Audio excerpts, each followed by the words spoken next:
We've received quite a bit of interest in my free to be workshop, so to that effect, beneath this video is a link that will give you a description for the workshop, and we've also included a special discount. So if that's something you would be interested in, I would invite you to click that link, and I hope that you would find the course to be quite beneficial.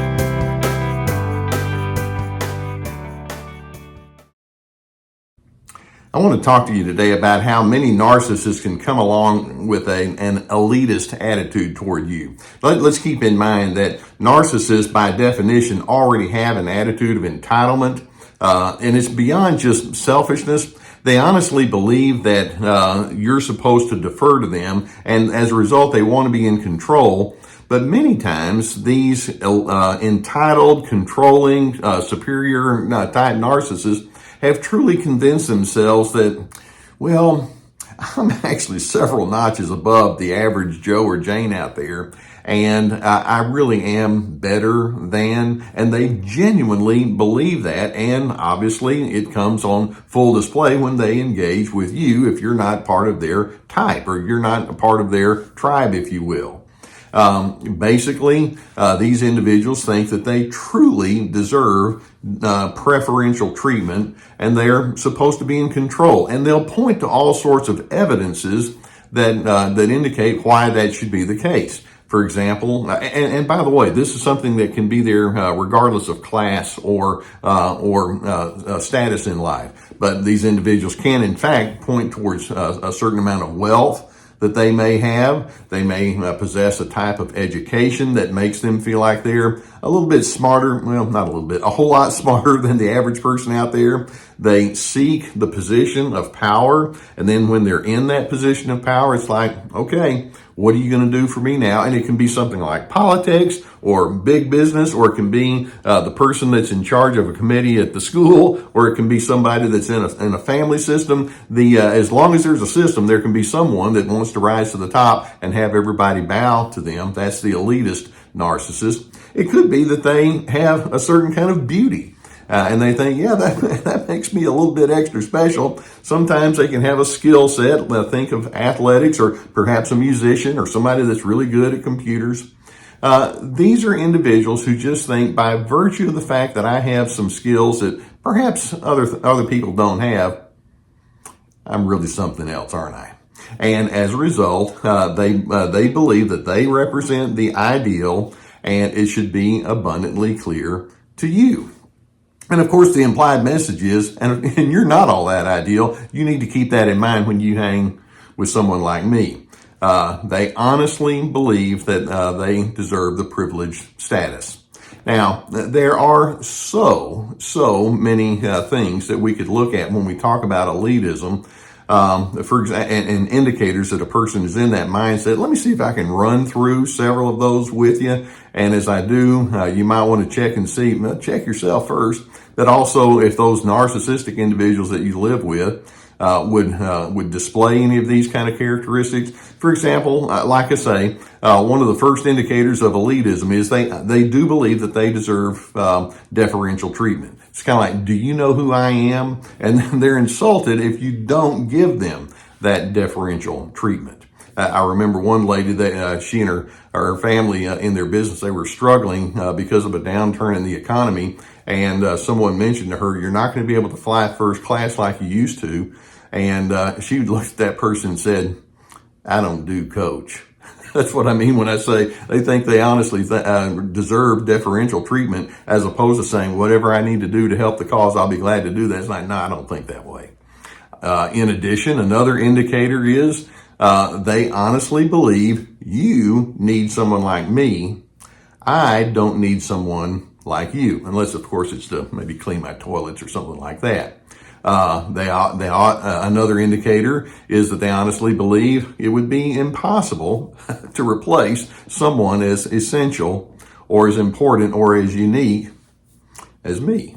In addition, they can be very polarizing. They only want to engage with people who are their type.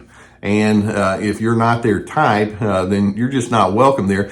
From time to time, they may throw a little tokenism and do something nice for a person who's beneath them. But then there's always this notion that says, you should feel grateful that I actually noticed, some little chump like you. Be thankful that I actually patted you on the head. That's how some of them think. In addition, then, of course, we can say that many of them can be derisive or condescending in the way that they engage with other individuals.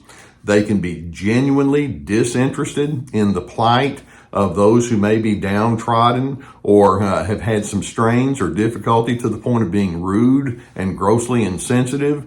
With the elitist narcissist, external measures of success are supreme, and they don't really focus on inner character. Now, they may say they do, and sometimes they actually prop themselves up as being very virtuous, but it's always at someone else's expense, and ultimately internal ingredients are secondary because the external is so essential. Another thing that we can say about the elitist, another indicator is their favorite word. Can you guess what it is? More. Enough is never enough. They can't be satisfied. They're constantly wanting more, whether it's more acclaim or more stuff or more power. They're always seeking to expand whatever it is that's important to them. Labels, therefore, and awards and status symbols are very important. For example, I recall one young lady in her 20s who didn't really have enough money, but she had to have a Mercedes and bought the Mercedes, and it meant that she just went into debt. But I sure look good when I'm riding around town. That's what I mean when I say status symbols are extremely important. Some of them can have a very good IQ, and yet at the same time, they can be superficial in the way that they embrace life. And that's because, again, they fail to see the big picture. They just simply think of themselves as occupying a unique place that other individuals don't. They can be friendly, but it's only if they think it's going to get them somewhere. In other words, we have a word for that. It's called phony. Their friendliness can be phony in the sense that it's manipulative or exploitive behind the scenes. These individuals can be easily offensive, and that is their rudeness toward other individuals outward, but they can also be easily offended inwardly when you don't give them that special treatment that they think they should. They can have many skills and a great deal of intelligence, but they don't have wisdom in the way that they engage with people.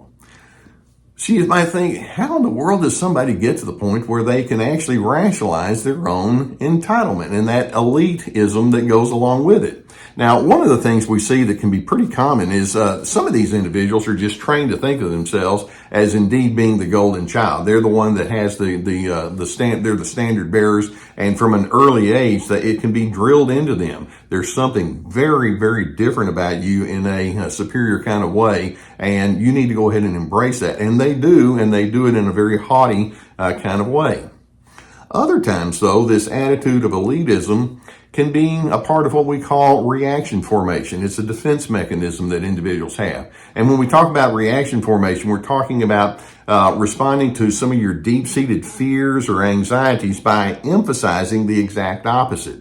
As an example, I knew one woman who it was very important for her to wear very expensive clothes and being around the beautiful people, and she was embarrassed whenever somebody might meet her mother, because you see, they grew up in a small town, and mother was a waitress at the local breakfast shop. And this woman's like, I don't want to be associated with that. I want to be over here with the people that have everything. That's reaction formation. It's like I have to be the opposite of what I really might be otherwise. Elitist narcissists are in a constant compensation mode. They don't want to appear weak. They don't want to appear undesirable. They don't want to go into the mundane parts of life. And so if they can just simply emphasize all of the wonderful parts, then somehow maybe that makes the other stuff just dry up and blow away. These individuals are protecting a very fragile ego. They have very weak self-esteem. They're highly, highly codependent. Even those strong-willed individuals who seem to be very large and in charge, The codependency is their sense of well-being is dependent upon others' acquiescence towards them. It's outwardly based, not inwardly based.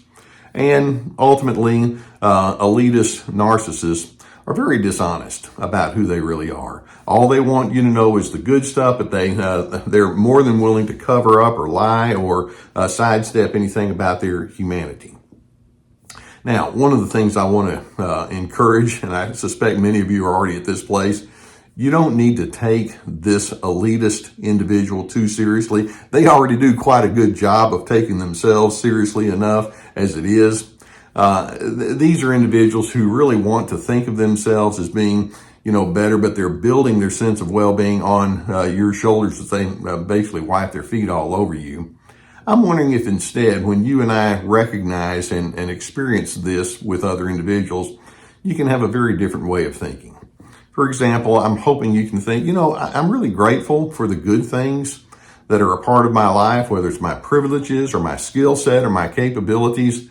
I can be very thankful for that. I'm also very aware of my humanity. Not everything about me is wonderful, or sometimes I have flaws, or sometimes I just don't know how to do certain things. And I can not only acknowledge it, it's just like, it's me and the rest of the people on the earth. I'm hoping also that you can embrace humanity's interconnectedness. Not everybody needs to be the same. Not everybody needs to have the same skill set, but we each have an interconnection with one another. There's a healthy interdependence that makes the world go round in a better place. And I'm hoping you can think to yourself, I really do have worth in my life, and so do you. And one of the things I want to do is I want you to find your worth because it helps me feel like a worthy individual. We're all in this together. So why don't we just say that differences, whether it's skill sets or whatever, aren't just okay in life. Differences are necessary.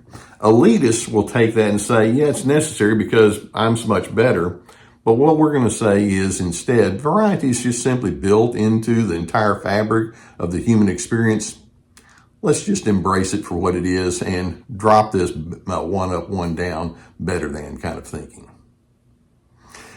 I hope this gives you some good awareness of what you might be dealing with. If you haven't already hit that subscribe button, I would encourage you to do so. As you watch the videos on a cumulative basis, I hope that it helps you in an educational kind of way.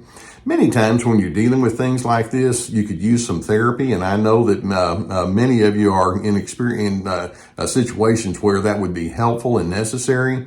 You know that I've been sponsored for years now by the people at BetterHelp.com. There's a link below that will take you to their website. There's a whole team of licensed professional therapists that are there. It's online, it's affordable, it's accessible. So if you have the need for that, I would strongly encourage you to go in that direction.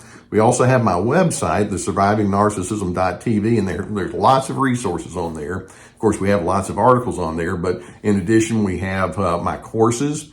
And the courses are very extensive. They're meant to be like an online class. Each course has multiple videos, like 25 or more, written documents, guided questions. We have Ready, Set, Connect about making good connections. This is me about establishing boundaries, free to be, finding yourself despite those controllers. We have my webinars that have been produced. We have books and my podcast, all sorts of resources for you. Okay, sometimes the elitist narcissist is just going to come toward you and let it be known, hey, you ought to be lucky to have me in your life. And I'm hoping you can think, well, okay, if that's what you think, that's where you are. I just enjoy who I am, and I want to enjoy as many people as I possibly can. I'm hoping you can be more of a steady and a much more even-keeled kind of person than that, without that one-up, one-down compensation mode that they enter into. Because ultimately, it's that kind of thinking that's going to allow you to become much more of a person of true internal peace.